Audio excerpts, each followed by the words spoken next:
Welcome back to another video, guys. But today's video is actually a very special video with my guys Ashish and Pawan from Knights and Lords.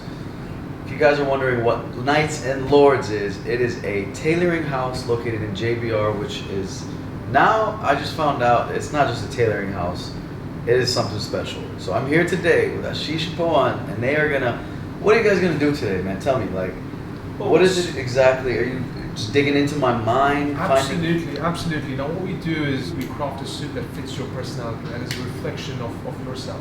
So what we're going to do is we're just going to get to know you inside out as much as we can and craft a suit that fits not only you, but who you are and your personality, and hopefully it becomes a reflection and extension of yourself. I'm kind of scared.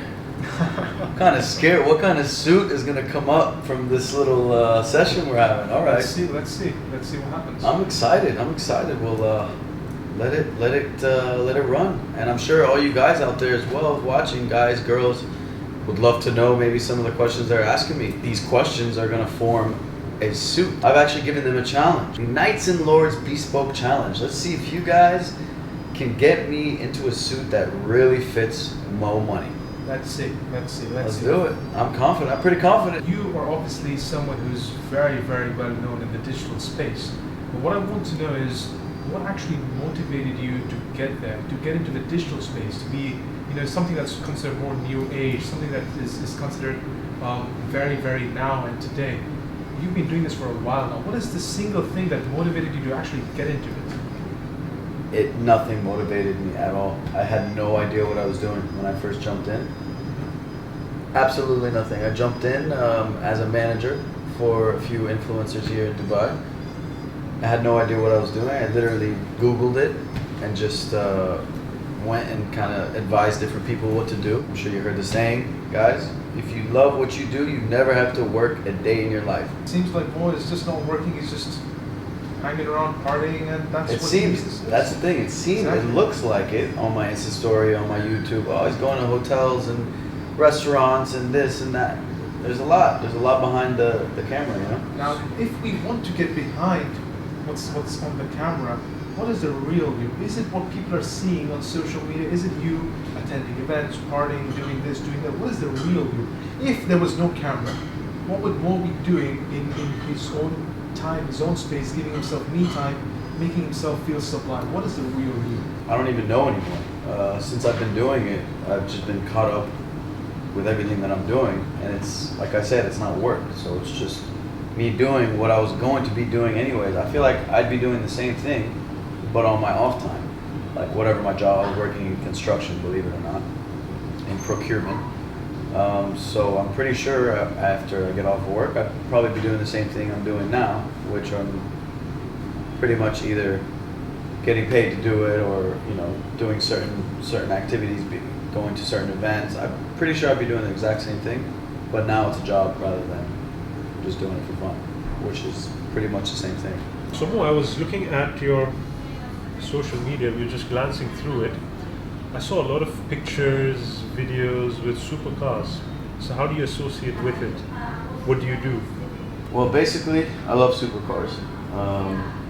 Who doesn't, right? Love supercars. But I don't have the luxury of time to actually own one. Not only time, I'd rather spend my money on smarter things, than buying my own supercar when I can get paid to drive them. I love skydiving. The other day I was supposed to go skydiving. I was in an event, supposed to go skydiving, but I didn't put in a reservation of something. But I was this close to go skydiving. Right. I wasn't able to, but I love skydiving as well, for instance. Anything that just pushes the boundary, pushes the limit. That's on record now. Mo is a junkie. He likes to get high on fast cars, skydiving, anything that puts him on the edge. Parachuting, There you go. parasailing, jet skiing, even though those are not as adrenaline pumping, but anything fast paced, fast moving, that can get my blood pumping pretty That much. just tells me one thing. That just tells me Mo does not like to be bound. He likes to be free. He likes to live on the edge. He likes to let go. Thank you. What is your deepest fear? Perhaps while you're working, when you're not working, what is that one thing? Wasting time, inefficiency, ineffectiveness, which obviously comes from wasting time, or leads to wasting time either way. So obviously time is very important for you, but I believe the other thing, and correct me if I'm wrong, is money, because obviously it's more money. More money, more problems. I need more money, you need more money. That's why we work, that's why we live. You know, you want to support the family, you want to support yourself, your kids, your family, your future family. More money comes first. What else? More what? More money is More one thing. family. More family. Family's number one, obviously. Family's number Because one. you do more money for the family. family. More health. Definitely try to stay as healthy as possible, even though it's difficult. I know you guys hate me because of all the food vlogs I always review, different restaurants, different desserts. Especially speaking about health with a cigar in hand is a... Cigar in hand. No, but this is, I mean, it's a want. For me, this is my first time I smoke a cigar in months, and that's because with my guys, my cigar guys. With us, with Knights and Lords, you know, we're unrecognizable without Without your suit, your cigar, why not? Man, why not? So we just got to dip into your past, and we feel that everything that you are, everything that anyone is a result of what they've been in their past, and their experiences and their childhood all makes a difference to shape you the way you are today. So tell us about your past, your jobs, where you were before this, everything before you were More Money. That will take me back to when I was living in Houston. My jobs, I mentioned before the lasagna house, the food solutions. So basically, like I said, I was a spoiled kid. Okay, rich kid living in a big house. But my parents never just said, "Here, take all this money and go." No, they gave me a very, very minimal amount spending every week, and an allowance weekly, which not everybody gets. I understand. So that's why it's a spoiled kid, because I was getting $100 a week. For a kid at 15 years old, $400 a month is like For a decent amount. Yeah. decent. Wow, like 14, 15 years old. So I couldn't wait to get out there and start working. In the States, legally, you're not allowed to work until you're 16. 16, you get a worker's permit, but 18 is where you're legally allowed to work. So I was illegally working at 15. Oh, no, sorry, 15 you can get the worker's permit, which is what I did. I never did it illegally.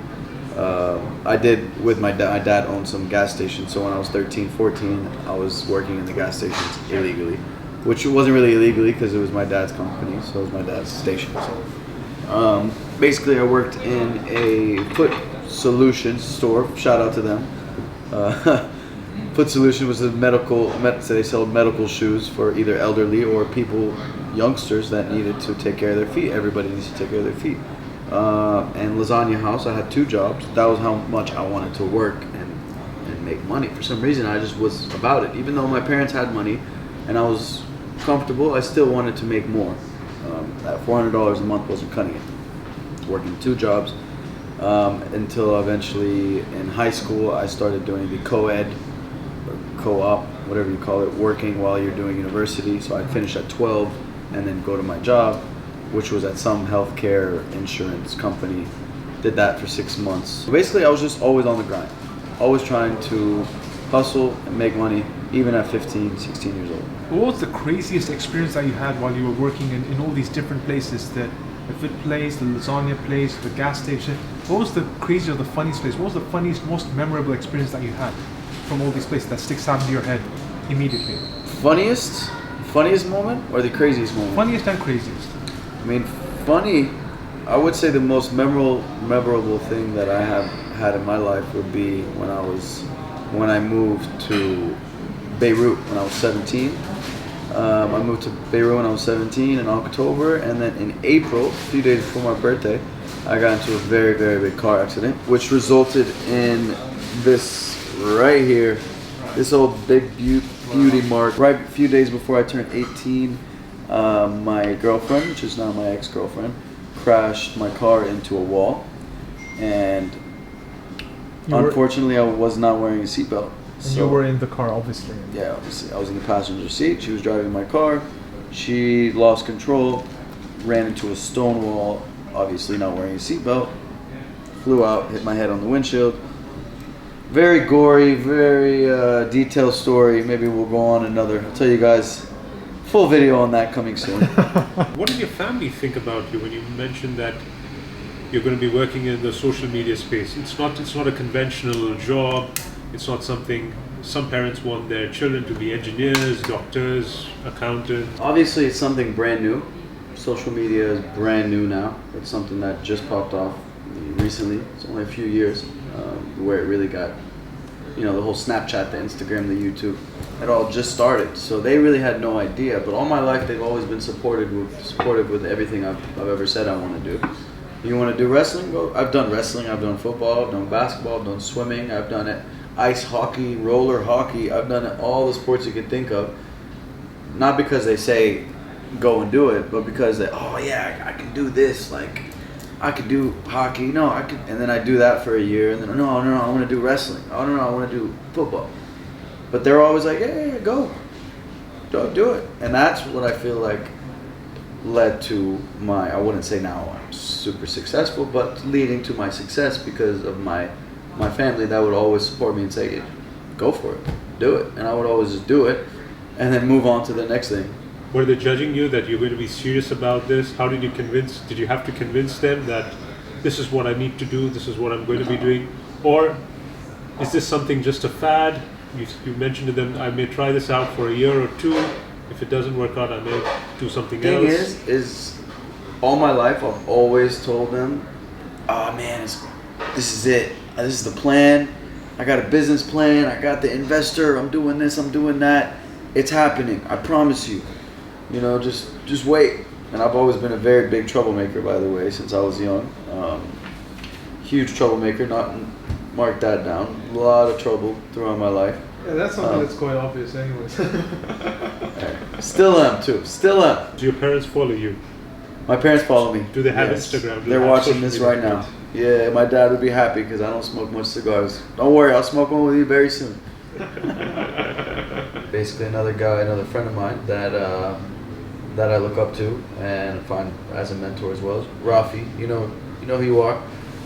He's done a lot for me through my life, and it's just I look up to him because me and him are on the same eye level. We were both troublemakers. He's maybe 4 or 5 years older than me, but he did everything I did, and now he's the director, the owner of a huge multi-million-dollar construction company. So I see his mess ups, his faults, and I'm like, okay, he did that and I did that, then I'm still headed in the right direction. Right direction. Wow. So I do respect him for that, and a lot of the trouble he's gotten me out of too. Don't think I ever forgot that. I'm glad to have these people as well. I think more is everything that you see on social media and a lot more. More money, more health, more family, more everything that you should aim for in life. More is a philosophy of continuous improvement, and that's what I'm going to catch on. I think I'm ready for the challenge. I'm going to get right to it. So Mo has challenged us to craft him something that is an extension of him, of his personality, of who he is, but also have elements of who he has been, what has shaped him. I think just learning more about his life, the way he is now, I think we're ready to take up this challenge and see where it goes. All right. So that concludes my interview, or how shall I say, my bespoke challenge pre-phase, if you want to call it. I don't know. This is step number 1 for them to build me my custom-made, bespoke, tailored suit that's basically pinned down to my personality, my past, my future, my present, my jobs, my relationships. I mean, this is going to be a pretty interesting suit. I'm excited to see if they can get this challenge, if they can kill this challenge, which I'm pretty sure they can, and they will. So let's wrap this video up, and I'll see you guys in the next episode, where we are going to be, we're going to be fitting. Next episode we'll be fitting, talking maybe a little bit more about my life, if you guys are lucky, and then we'll go from there. See you guys in the next video, guys.